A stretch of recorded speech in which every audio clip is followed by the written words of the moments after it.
शांति। आज की अव्यक्त मुरली है 8 मई 1969 से। तो ये छोटी सी इसलिए हम इसके साथ साथ एक दूसरे भी पढ़ेंगे। बाबा जब आए गुलजार दादी के तन में तो उन्होंने क्या बोला। 8 मई 1969 को उन्होंने कहा, मनसा वाचा कर्मणा को ठीक करने की युक्ति क्या है। तो आज बाप खास एक विशेष कार्य के लिए आए हैं। हम सब अपने आप को उनके सामने बैठा देखें, या जो भी सभी बैठे हैं वह सभी अपने को निश्चय बुद्धि समझते हैं। नंबरवार है, भले नंबरवार है लेकिन निश्चय बुद्धि है। निश्चय बुद्धि का टाइटल दे सकते हैं। निश्चय में नंबर होते हैं व पुरुषार्थ में नंबर होते हैं। निश्चय में कभी भी परसेंटेज नहीं होती, न निश्चय में नंबरवार होते हैं। पुरुषार्थ के स्टेज में नंबर हो सकते हैं, निश्चय बुद्धि में नंबर नहीं होते। वह तो है निश्चय व संशय। निश्चय में अगर जरा भी संशय है, चाहे मनसा चाहे वाचा या कर्मणा में, लेकिन मनसा का एक भी संकल्प संशय का है तो संशय बुद्धि कहेंगे, उसको निश्चय बुद्धि नहीं कहेंगे। ऐसे निश्चय बुद्धि सभी हैं। निश्चय बुद्धि की मुख्य परख कौन सी है? परखने का कोई मुख्य बात है आपके सामने। कई नए आए, उनकी हिस्ट्री आदि आपने सुनी नहीं, उनको कैसे परख सकेंगे? वाइब्रेशन आएगा, कौन सा वाइब्रेशन आएगा जिससे परख होगी? अभी यह प्रैक्टिस करनी है, क्योंकि वर्तमान समय बहुत प्रजा बढ़ती रहेगी, तो प्रजा और नजदीक वालों को परखने के लिए बहुत प्रैक्टिस चाहिए। परखने का मुख्य बात यह है कि उनके नैनों से ऐसा महसूस होगा जैसे कोई निशानी तरफ किसको खास अटेंशन होता है तो उसके नयन कैसे होते हैं। तीर लगाने वाले व निशाना लगाने वाले जो मिलिट्री के होते हैं पूरा निशाना रखते हैं। उनके नयन, उनकी वृत्ति उसी समय की तरफ होगी। तो जो ऐसा निश्चय बुद्धि पक्का होगा, उनके चेहरे से ऐसे महसूस होगा जैसे कोई निशानबाज है। आप लोगों को मुख्य शिक्षा मिलती है, एक निशान को देखो, अर्थात बिंदी को देखो। तो बिंदी को देखना भी निशान को देखना है। तो निश्चय बुद्धि की निशानी क्या होगी? पूरा निशाना होगा। निशान जरा भी हिल जाता है तो फिर हार हो जाती है। निश्चय बुद्धि के नयनों से ऐसा महसूस होगा जैसे देखते हुए भी कुछ और देखते हैं। उनके बोल भी वही निकलेंगे। यह है निश्चय बुद्धि की निशानी। निशानबाज की स्थिति नशे वाली होती है, तो निश्चय बुद्धि की परख है निशाना, और उनकी स्थिति नशे वाली होगी। यह प्रैक्टिस अभी करो।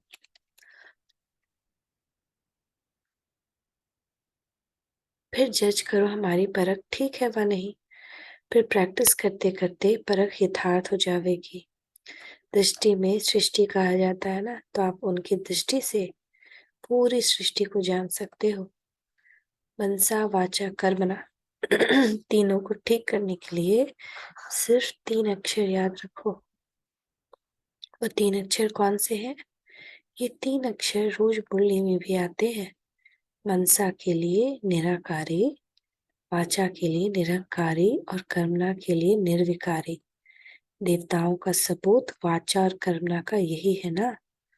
यानी कि जब हम वाचा कर रहे हैं तो हम निरंकार होके वाचा करें, बोले। काम कर रहे हैं तो काम, क्रोध, लोभ, अहंकार से परे होकर कर्म करें। और मनसा सेवा कर रहे हैं तो बिंदु स्वरूप में करें।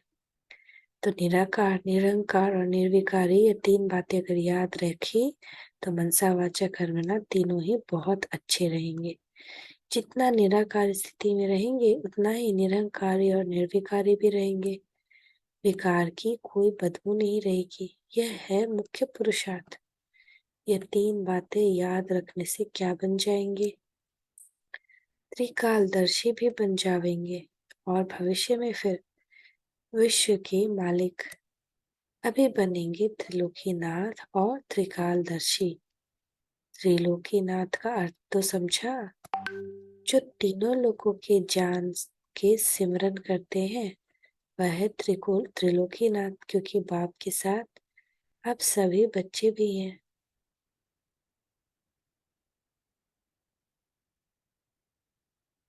अच्छा, ओम शांति। अब देखिए नेक्स्ट। तो हमें इस मुरली से क्या याद रखना है? मनसा में बिंदु स्वरूप, वाचा में निरहंकार बनना है, और कर्मणा में निर्विकारी और परखना है किसी को। संशय बुद्धि नहीं रहना है, निश्चय बुद्धि। एक भी संकल्प नहीं संशय बुद्धि का, यानी कि निश्चय बुद्धि नहीं है।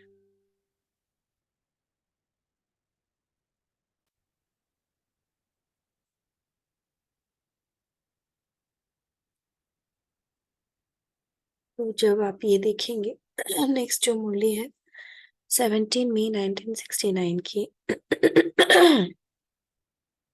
जादू मंत्र का दर्पण। तो बाबा जब आए तो उन्होंने जादू मंत्र का दर्पण दिया। तो वो क्या दिया वो हम देखें।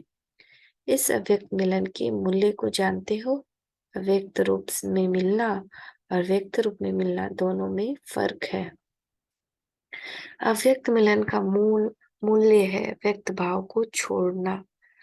यह मूल्य जो जितना देता है उतना ही अव्यक्त अमूल्य मिलन का अनुभव करता है। अभी हर एक अपने से पूछे कि हमने कहाँ तक और कितना समय दिया है। वर्तमान समय अव्यक्त स्थिति में स्थित होने की ही आवश्यकता है, लेकिन रिजल्ट क्या है वह हर एक खुद भी जान सकता है, और एक दो के रिजल्ट को भी अच्छी रीति परख सकते हैं। इसीलिए अव्यक्त स्थिति की जो आवश्यकता है उनको पूरा करना है। अव्यक्त स्थिति की क्या आवश्यकता है? व्यक्त से परे।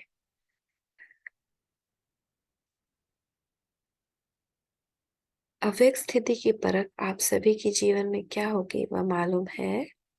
उनके हर एक कर्म में एक तो अलौकिकता होगी, लौकिक में भी अलौकिकता, और दूसरे हर कर्म करते हर कर्म इंद्रिय से अति इंद्रिय सुख की महसूसता आवेगी। अलौकिकता कैसे आती है? अब जैसे हम कहीं जर्नी पे जा रहे हैं तो हम सोचें कि ये तो मेरी रूहानी यात्रा है, मैं तो रूहानी यात्री हूँ, जिंदगी मेरी जो ये एक यात्रा बन के 5000 वर्ष अब पूरी होने वाली है। तो ऐसे सारे लौकिक को अलौकिक में बदल देना, और हर एक कर्म इंद्रियों से क्या आएगा? अतीन्द्रिय सुख की महसूसता आएगी। उनके नयन चैन और उनकी चलन अतीन्द्रिय सुख में हर वक्त रहेगी। अलौकिकता और अतीन्द्रिय सुख की झलक उनके हर कर्म में दिखने में आएगी, जिससे मालूम पड़ेगा यह व्यक्त में होते अव्यक्त स्थिति में स्थित है। अगर ये दोनों ही चीजें चीजें अपने कर्म में देखते हो तो समझना चाहिए कि अव्यक्त स्थिति में स्थित है। अगर नहीं है तो फिर कमी समझ पुरुषार्थ करना चाहिए। अव्यक्त स्थिति को प्राप्त होने के लिए शुरू से लेकर एक स्लोगन सुनाते रहते हैं, आगे वह याद रहे तो कभी भी कोई माया के विघ्नों में हार नहीं हो सकती। ऐसा सर्वोत्तम स्लोगन हर एक को याद है। हर मुरली में भिन्न भिन्न रूप से वह स्लोगन आता ही है। मन मना भव, हम बाप की संतान है, वह तो है ही, लेकिन पुरुषार्थ करते करते जो माया के विघ्न आते हैं उन पर विजय प्राप्त करने के लिए कौन सा स्लोगन है? स्वर्ग का स्वराज हमारा जन्म सिद्ध अधिकार है। स्वर्ग का स्वराज्य हमारा जन्म सिद्ध अधिकार है, और संगम के समय पाप का खजाना जन्म सिद्ध अधिकार है। यह स्लोगन भूल गए हो, अधिकार भूल गए हो तो क्या होगा? हम किस किस चीजों के अधिकारी है वह तो जानते हो ना, लेकिन हमारे ये सभी चीजें जन्म सिद्ध अधिकार है। जब अपने को अधिकारी समझेंगे तो माया के अधीन नहीं होंगे। अधीन होने से बचने के लिए अपने को अधिकारी समझना है। पहले संगम युग के सुख के अधिकारी हैं, फिर भविष्य के स्वर्ग के सुख के अधिकारी हैं। तो अपने अधिकार भूलो नहीं। जब आप अपना अधिकार भूल जाते हो तब कोई ना कोई बात के अधीन होते हो, और जो पर अधीन होते हैं वह कभी भी सुखी नहीं रह सकते। पर अधीन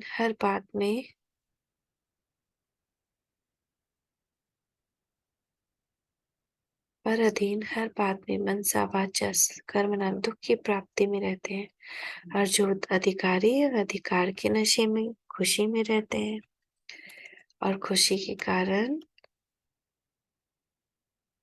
सुखों की संपत्ति उनके गले के माले के रूप में पिरोई होती है। सत्यों की सुखों का पता है ना, सत्युग में खिलौने कैसे होते हैं, वहां रत्नों से खिलेंगे।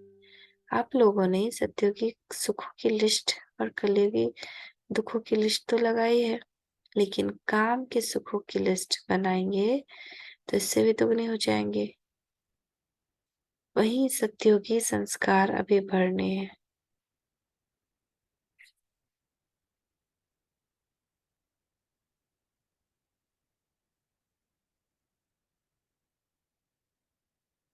जैसे छोटे बच्चे होते हैं तो सारे दिन खेल में मस्त होते हैं, कोई बात की फिक्र नहीं होती। इसी रीति हर वक्त सुखों की लिस्ट, रत्नों की लिस्ट बुद्धि में दोहराते रहो, अथवा इन सुखों रूपी रत्नों से खेलते रहो। कभी भी ड्रामा खेल में हार ना हो। अभी तो कहाँ कहाँ हार भी हो जाती है। बाप दादा का स्नेह बच्चों से कितना है।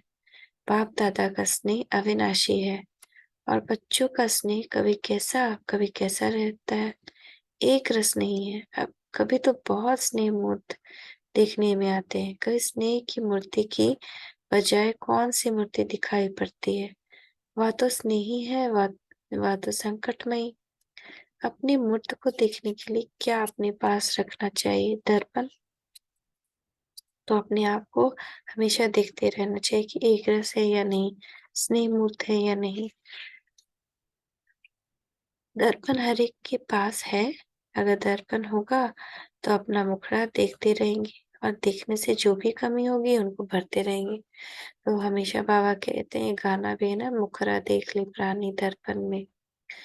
अगर दर्पण भी नहीं होगा तो कमी को भर नहीं सकेंगे, इसलिए हर वक्त अपने पास दर्पण रखना।